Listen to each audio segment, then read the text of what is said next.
What a turnout. Thank you all so much for coming out as we commission this new fire station. It's with great pleasure that I welcome you today to our uncoupling ceremony for the new fire station number 9.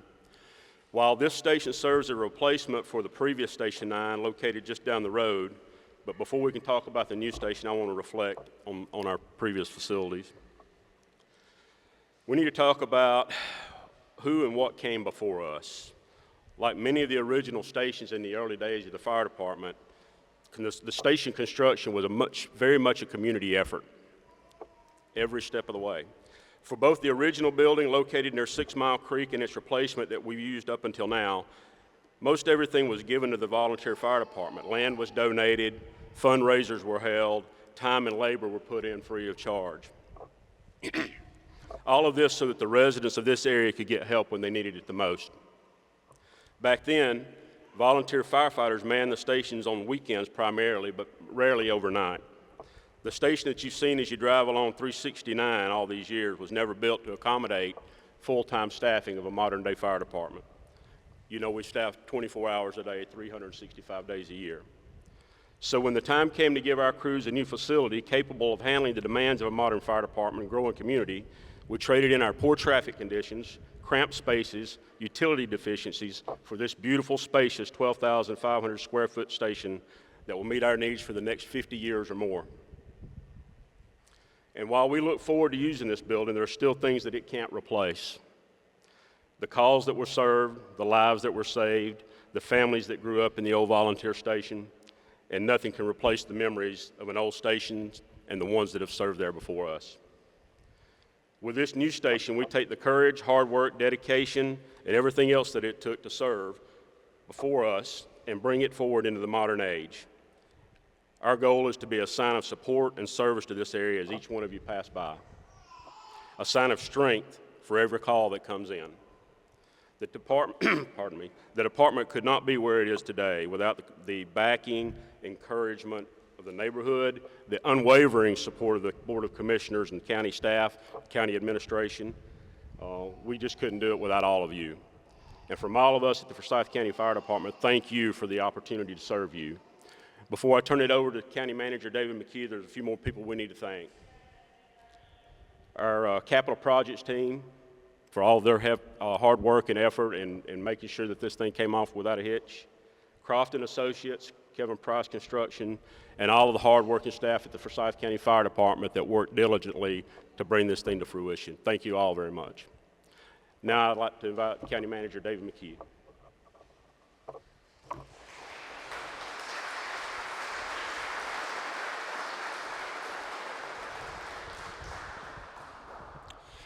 Thank you, Chief Head. Wow, you're right. What a crowd. It's exciting to be a part of this. Good morning. As Chief said, my name is David McKee. I'm your county manager. And it's an honor to be standing here today opening this long-awaited fire station. Almost 2 years ago, we stood right here at this very place and broke ground on what we now see today as the new fire station number 9. This beautiful new station will be the home of some of our incredible fire department personnel. And the equipment, as well as the equipment that these men and women use every day to keep our community safe. But this station will also serve as a beacon to the Lake Lanier community that Forsyth County Fire Department is dedicated to ensuring the best care for all of our residents. We want to thank the Lake Lanier community for their patience as we've been working on upgrading this facility. My grandfather always used to tell me, good things come to those that are patient. So look around. This is absolutely a good thing for this community. But none of this would be possible without our Forsyth County voters. Forsyth County voters supported this project through the approval of the SPLOST 6 and SPLOST 8 sales tax programs. Why do I say that? A continuation of our SPLOST program is on the ballot in November of this year. I would encourage everybody here, if you don't understand or don't know the programs or what the good value is in that, come see us. We actually have a SPLOST open house tonight at East Forsyth High School right here in this community. Thank you to the county employees as Chief Head. Thanks to our capital projects team and all the county employees that came together and worked hard to make this fire station a reality.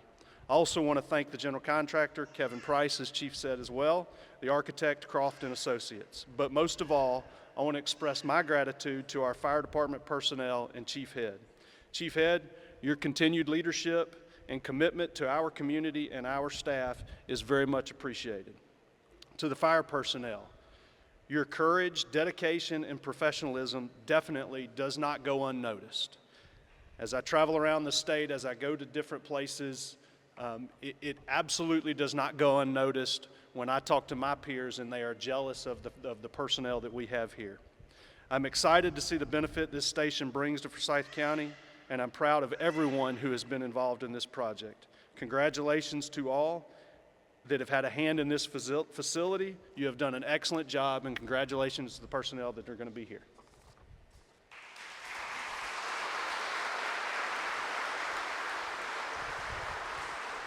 And I'm going to turn it over to District 4 Commissioner Cindy Mills. I get shorter and shorter. Thank y'all all for being here. It's very, to me, it's a very humbling thing when we get to come inside a fire station like this.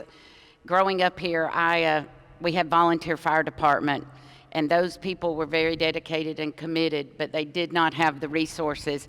And you know, when I see on social media a lot of negative about the county, when I come inside a new building like this and I see all of our firemen in their suits and know how well we're protected and cared for, we have a lot to be grateful for. And I have a grateful heart today. I'm grateful that you're here. I want to start by saying just how proud I am of representing District 4 for these last 12 years.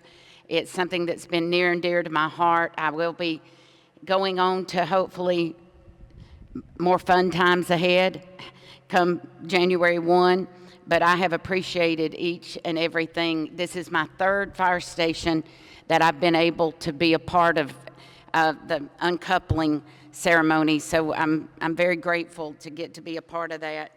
I want to tell you just a little bit about the family that owned this property.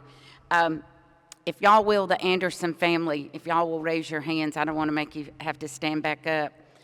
But so years ago, there was, before this property was cleared, there was a brick house that sat on the property, and it belonged to a man named Charles Anderson. And Charles was very active in the community coaching softball. He was always a rival of mine playing at Matt. His daughter Patty was a pitcher. I was a pitcher. She was way better than me. But Charles picked me up to play All-Stars one year. It must have been when Patty was gone somewhere.